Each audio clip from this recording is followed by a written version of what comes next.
বন্ধুরা, আমাদের রূপায়ণ নমিস ব্লগে তোমাদের সবাইকে আরও একবার অনেক অনেক স্বাগত আর অনেক ভালোবাসা। আজকে আমাদের কুকিং ভিডিওতে তোমাদের করে দেখাবো সর্ষে দিয়ে বেগুনের ঝাল।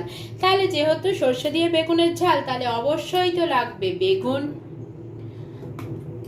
আর সঙ্গে লাগবে সর্ষে দিয়ে করবো বলে কালো সর্ষে। তোমরা চাইলে সাদা সর্ষের ব্যবহারও করতে পারো। ফোড়নের জন্য লাগবে কালো জিরে,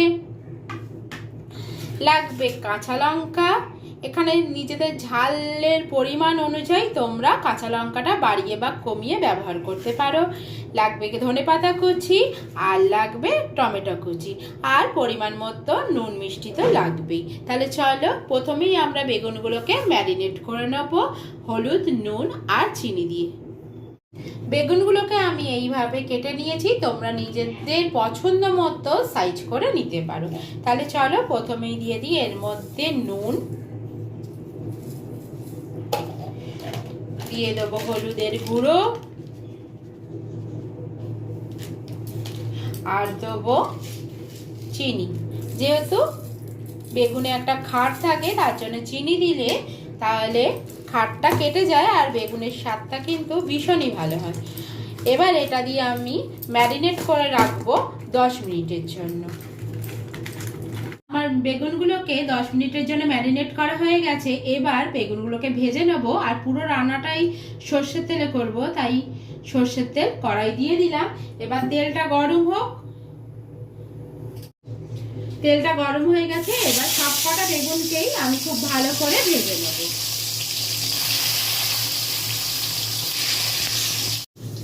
যতক্ষণ বেগুনগুলোকে ভাজা হচ্ছে ততক্ষণ আমরা সর্ষেটা বেটে নিই, মানে মিক্সিতে একটা পেস্ট বানিয়ে নিই। এখানে আমি 2 চামচের মতো সর্ষের ব্যবহার করছি, তোমরা তোমাদের পরিমাণ অনুযায়ী সর্ষের ব্যবহার করো।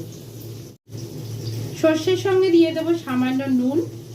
এবার প্রথমে আমি এটাকে জল ছাড়া একবার গুঁড়ো করে নেব, তারপরে কাঁচা লঙ্কা আর জল দিয়ে পেস্টটা বানাবো। তাহলে চলো এটা গুঁড়ো করে নিই ফার্স্টে। দেখো এখানে আমার গুঁড়ো করা হয়ে গেছে। এবার এর মধ্যে দিয়ে দেবো কাঁচা লঙ্কা। এই সর্ষেটাকে যদি আমি শুকনো অবস্থায় গুঁড়ো করে এই জন্যই নিলাম, কারণ এই শুকনো অবস্থায় গুঁড়ো করলে তাহলে হচ্ছে এটা খুব ভালো মিহি গুঁড়ো হয়ে যায়। আর নুন দিলাম কারণ সর্ষের মধ্যে যে তেতো ভাবটা থাকে সেটাও কেটে যায়। এবার এর মধ্যে দিয়ে দেবো কাঁচা লঙ্কা, সঙ্গে দেবো কিছুটা জল। এবার আবার একটা পেস্ট বানিয়ে নেব। দেখো এখানে একটা মিহি পেস্ট তৈরি করা হয়ে গেছে, আর বেগুনগুলো ওদিকে ভাজা হচ্ছে। আমি মাঝে একবার উল্টে দিয়েছিলাম, দেখো অনেকটাই ভাজা হয়ে গেছে। এবার আরও একবার উল্টে দিয়ে আমি নামিয়ে দেবো। বেগুনগুলো ভাজা হয়ে গেছে, এবার আমি তেল থেকে বেগুনগুলোকে তুলে নেব। তারপরে এই তেলেই কিন্তু বাকি রান্নাটা করব।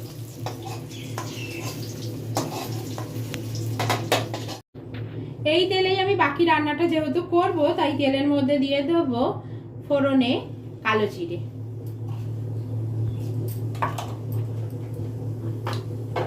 এবার কালো জিরেটা দিয়ে খানিকক্ষণ নাড়াচাড়া করে নেব। যখন এই ফোড়ন থেকে বেশ সুন্দর একটা গন্ধ বেরোবে, মানে হাফ মিনিটের মতো নাড়াচাড়া করলেই হবে, তখন দিয়ে দেবো এর মধ্যে টুকরো করে কেটে রাখা টমেটোগুলো।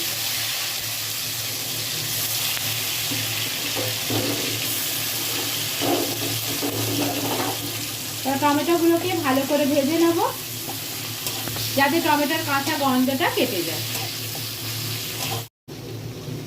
টমেটোগুলো দেখতেই পাচ্ছ একদম গলে গেছে। এবার এর মধ্যে দিয়ে দেবো সর্ষে আর কাঁচা লঙ্কার পেস্ট।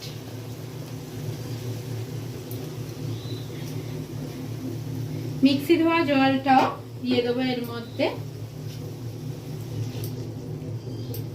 আর ভালো করে আরো একবার কষিয়ে নেব। আমার কিছুক্ষণ কষানো হয়ে গেছে। এবার এর মধ্যে দিয়ে দেবো আরো কিছুটা পরিমাণ জল।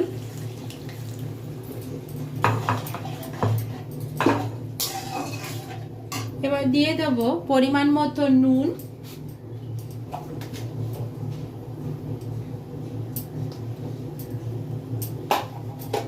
দিয়ে ভালো করে মিশিয়ে নিয়ে ভাজা বেগুনগুলো এবার এর মধ্যে ছেড়ে দেব।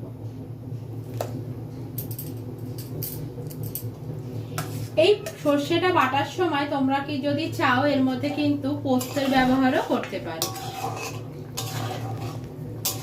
এবার মিনিট 2-এর মতো ফুটিয়ে নেব। 2 মিনিটের মতো হয়ে গেছে আর বেগুনটা কিন্তু আমার একদম রেডি হয়ে গেছে। বেগুনটা যেহেতু ভাজা ছিল তাই রান্নাটা করতে কিন্তু একদমই বেশি টাইম লাগে না। এবার এর মধ্যে ছড়িয়ে দেবো কুচনো ধনেপাতা, তাহলেই কিন্তু রান্নাটা একদম রেডি। তাহলে তোমরা বন্ধুরা দেখতেই পেলে কত সহজে বেগুনের একটা টেস্টি রেসিপি পাওয়া যায়। এইভাবে কিন্তু বাড়িতে ট্রাই করে দেখো, খেতে বেশ ভালো লাগবে। আর একটা কাজ বাকি আছে এখনো, ওপর থেকে একটু কাঁচা তেল ছড়িয়ে দেবো।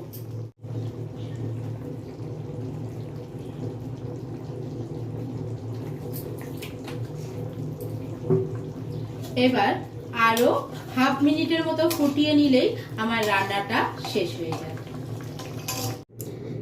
এই দেখো বন্ধুরা, আমাদের কিন্তু একদম বেগুনের ঝাল কিন্তু রেডি।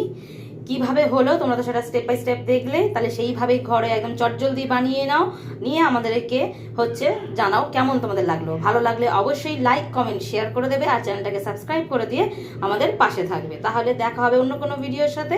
এখনকার মতো এখানেই টাটা।